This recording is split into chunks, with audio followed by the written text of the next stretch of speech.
what we were doing is we had to build a rocket that would be able to protect a camera, and we would have the camera on and it would be recording, and while the rocket was going it would have to get a nice clear video of a tarp that was laid out to be farmland. Our objective was to be able to hit a landing zone, which was a circle that had a 10-foot radius, and we wouldn't know how far away it was until the day of testing.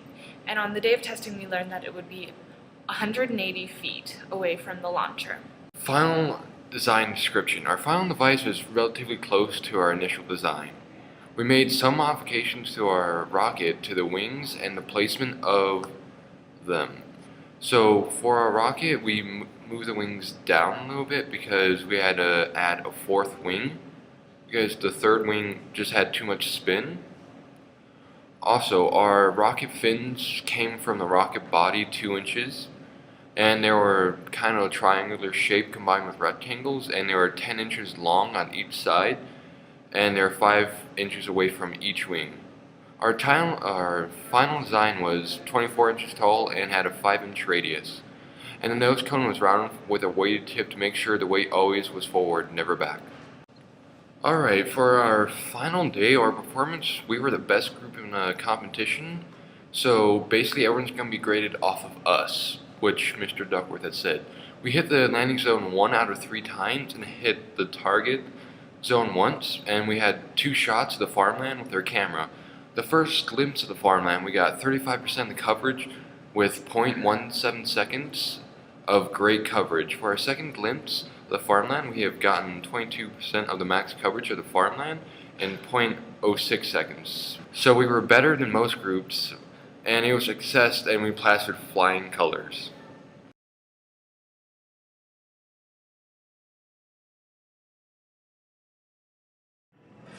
Future modifications. Alright, so we have built a lot of rockets and we did the best in the class. But if we had to change anything, we would change the tape that was over the lens of our camera. When filming it, it made it a little blurry, so it's hard to see. So if we had to change that, we'd either move the tape or we would move where the camera placement was on the rocket. Alright, for our nose cone, what we really made for it was a beanbag inside of a cut-up bottle top that we used. So if you think about the neck of a bottle, we cut that part off of it, and we used that to make the nose cone, which when it lands on the ground, it bounces and absorbs a lot of the shock wave of the impact and disperse it throughout the whole bottle, and not just right on the nose cone. That's what we really wanted to make when we started making our nose cone. Also, we added tape on it and made sure when it hit, it crumpled a little bit and crushed. So that's why after every major launch that we used, there's always a major crumple on it. Another thing, during our flight, the nose cone always helped keeping the rocket steady and stable and always the way forward, so it didn't flip or tumble during the launch, which is always really good to do. Our group worked really well together. We had no problems with our group. We decided on one certain idea that we all were focused on, and we picked and just went for it and we built it. With our rocket, for initial design really, we just had these little cardboard wings as triangles, and we're going to change that, and which we really did. Everyone had a part in this group, and everyone worked really well as it. So what my part was, I was one of the lead builders, and I worked on the CAD drawings a lot, while Connor and Lauren were decorators, and they worked on building too. And they were really good group members and all that. This class was really fun to do. Just like the trebuchet class. It was really fun to do. We learned a lot. The aerospace field is really fun to do. The water rockets were really fun to build also. It was really nice watching them fly and having the camera to survive throughout the whole thing. It was really nice to see and watch.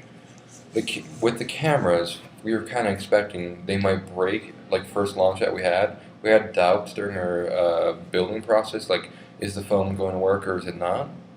we decided let's go with the foam and all that. So basically we just encased the camera in foam and just surrounded it in just extra foam we had laying around, and basically it worked out great. Also, during our project we made little foam plush guys called the Foam Avengers, which another group member and Lauren worked on for one class when we had nothing to do except for testing, which was really fun to do also, you know? Also, this class was actually really fun to do and all that, so if I had a chance to really take it again, I would do it.